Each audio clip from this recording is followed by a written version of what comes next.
So, hello everyone. In this video, we are going to tackle some numerical part that we discussed in the previous video, right? First, we look some basic numerical and then we increase the level of the questions, okay? So, without any delay, let's start our first question with saying a consumer has a total income of 100.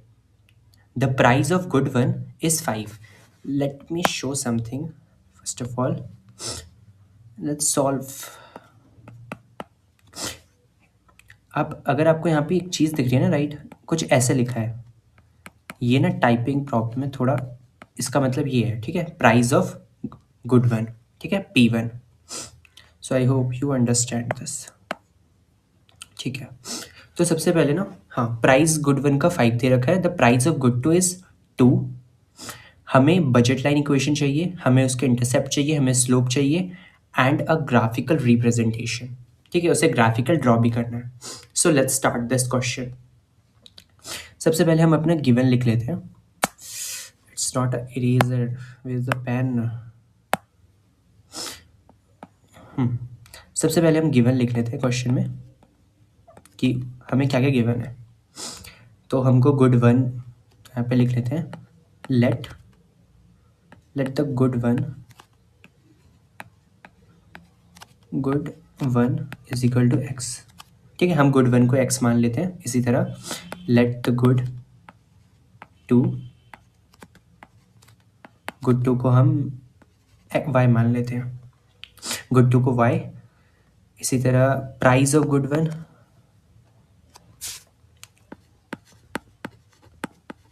Price of good one जो कि हमको P1 दे रखा है, वो कितना है 5। इसी तरह प्राइस ऑफ गुड टू जो कि हमको P2 दे रखा है, वो हमें दे रखा है 2, राइट। यस, तो ये हमें और कुछ भी दे रखा है, हाँ, हमें इनकम भी दे रखी है, हमको इनकम भी दे रखी है जो कि है 100।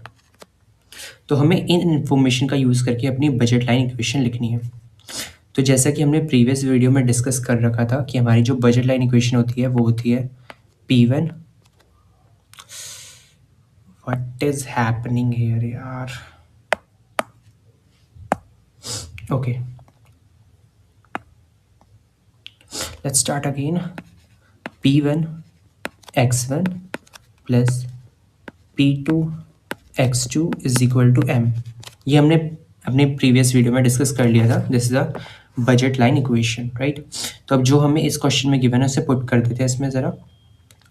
तो P1 को तो ऐसे रहने देते, गुड वन को हमने x लिया है, P2 सेकेंड गुड का प्राइस है और x2 यहाँ पर हमने y लिया है, इज इक्वल टू m। तो ये तो हमारी हो गई बजट लाइन इक्वेशन का format in general form, right. This is written in general form. अभी हमने इसमें किसी भी टाइप की वैल्यूज़ को पुट नहीं किया। अब इसमें ज़रा वैल्यू पुट कर लेते हैं। तो प्राइस P1 का कितना है 5x प्लस 2 का प्राइस है 2 एंड इनकम है हमारे पास 100। तो ये हो गई हमारी budget line equation. This is our budget line equation. Budget line equation, right. ठीक है, तो हमारा फर्स्ट चीज़ तो निकल गई कि बजट लाइन इक्वेशन क्या हो गया, वो हमने निकाल लिया। अब हमें निकालना है intercept. What is the intercepts? तो हमने पिछली वीडियो में डिस्कस किया था इंटरसेप्ट कैसे निकालना है, ठीक है। इंटरसेप्ट शो क्या करते हैं, तो पहले मैं लिख लेता हूँ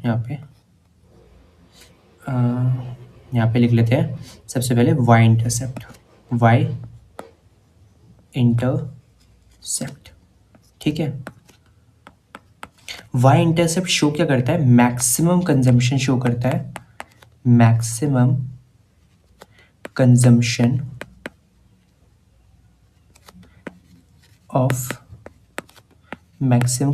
ऑफ गुड y। तो इसको कैसे निकालेंगे, let's write this again, this budget line, ठीक है।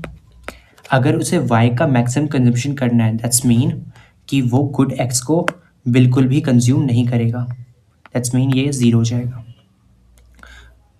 तो इसके अकॉर्डिंग हमारी कोई वाई इंटरसेप्ट क्या आएगा, 2y इज इक्वल टू 100।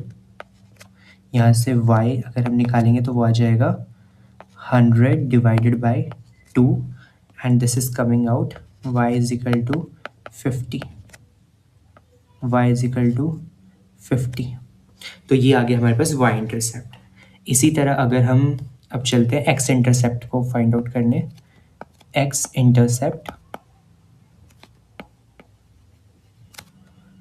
ठीक है, what it's showing, it's a maximum consumption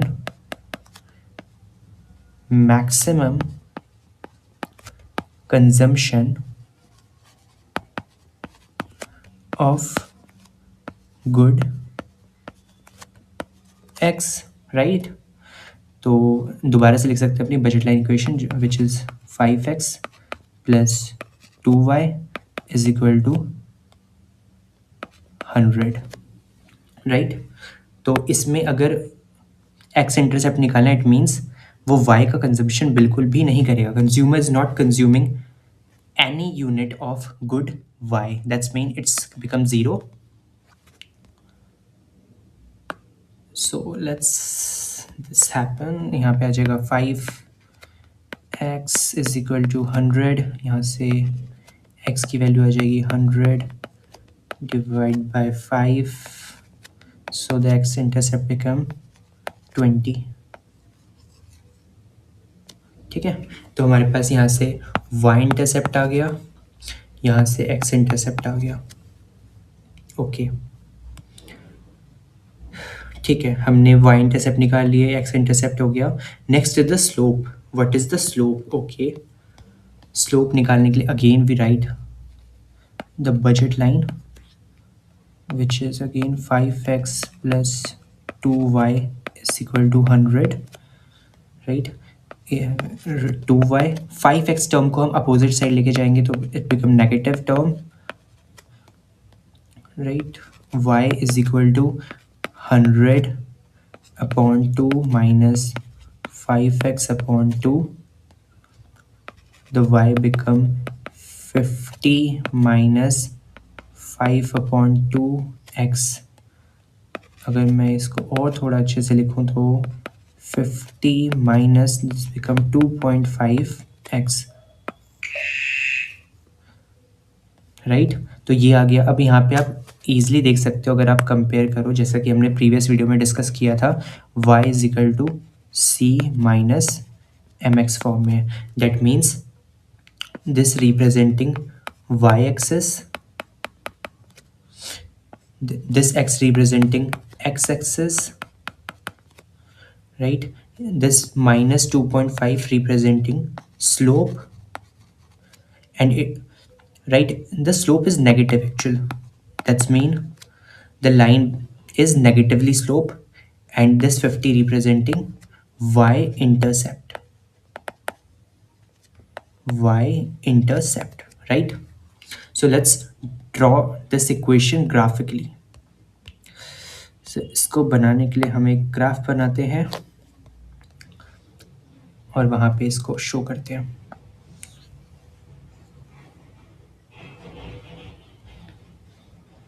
सो यहाँ पे हम इसको हमने y गुड लिया था सेकंड को, और x गुड 1 को x लिया था हमने, ठीक है। सो y का मैक्सिमम कंजम्पशन कितना हो रहा है? 50, राइट? तो अगर 50 हो रहा है तो यहाँ पे हम कुछ कॉलम क्लिक कर लेते हैं 10-10 के डिफरेंस पर, 30, 40, 50 एंड x का है 20, राइट? तो यहाँ पे 10, 20, 30, 40, 50, 60 ले लेते हैं। यहाँ पे भी थोड़ा सा एक्स्ट्रा ले लेते हैं।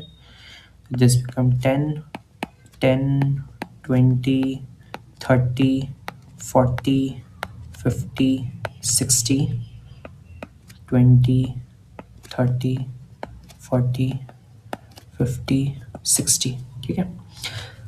सो लेट्स मेक अ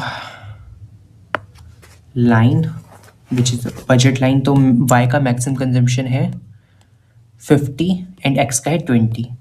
तो there is a straight line connecting 50 and 20, right. ये एक पॉइंट है और ये sorry sorry sorry sorry sorry sorry, that's not 50-20 था ना, तो 50-20, थोड़ा सा ना यहाँ पे लाइन ऐसे हो रहा है, लेकिन तब भी कोई नहीं, ठीक है। So this is our budget line, ठीक है, this is our budget line. और इसका जो इसका स्लोप है, स्लोप इज -2.5, राइट। तो this is a graphical representation.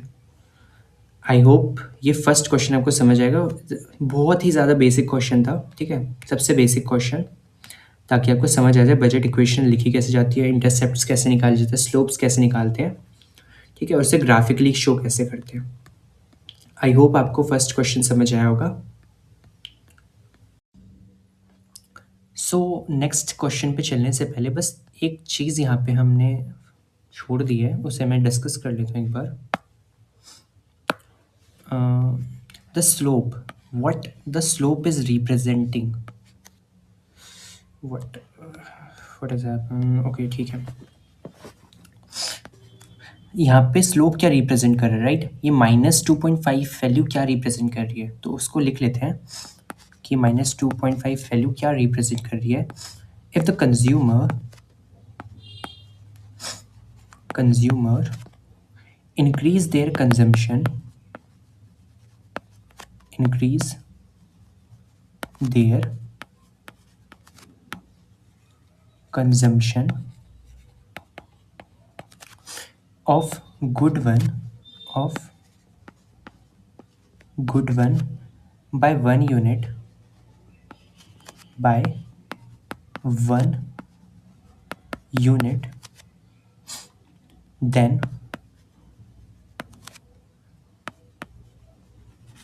they must give up,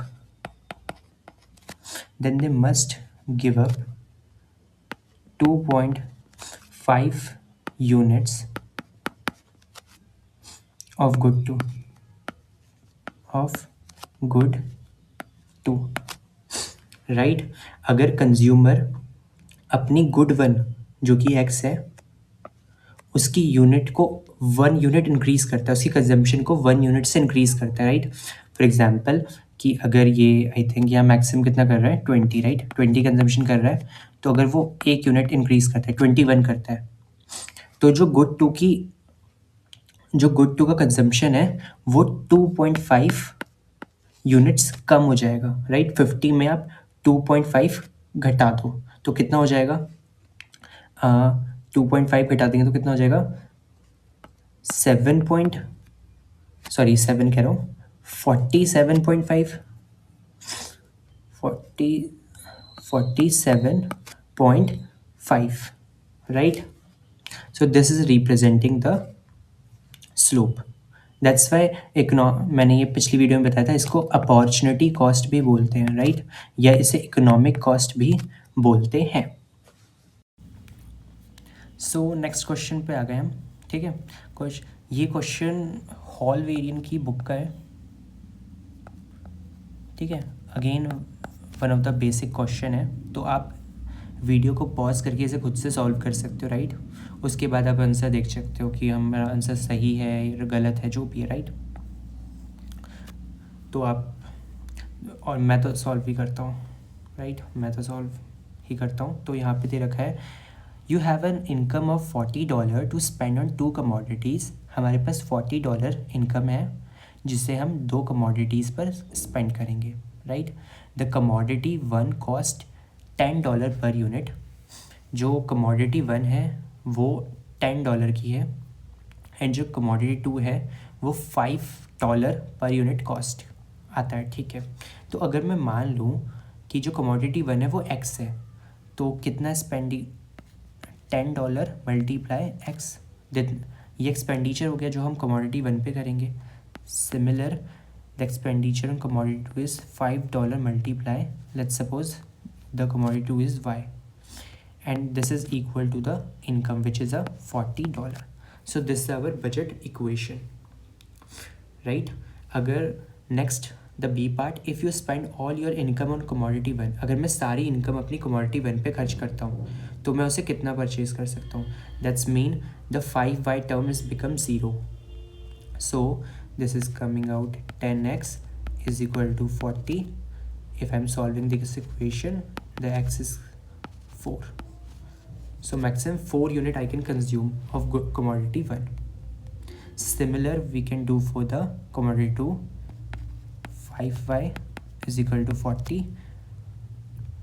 If I'm solving this is coming out 8, right? So this is the simple answer, right? बड़ा simple सा question था ये. I hope ये समझ आ गया होगा.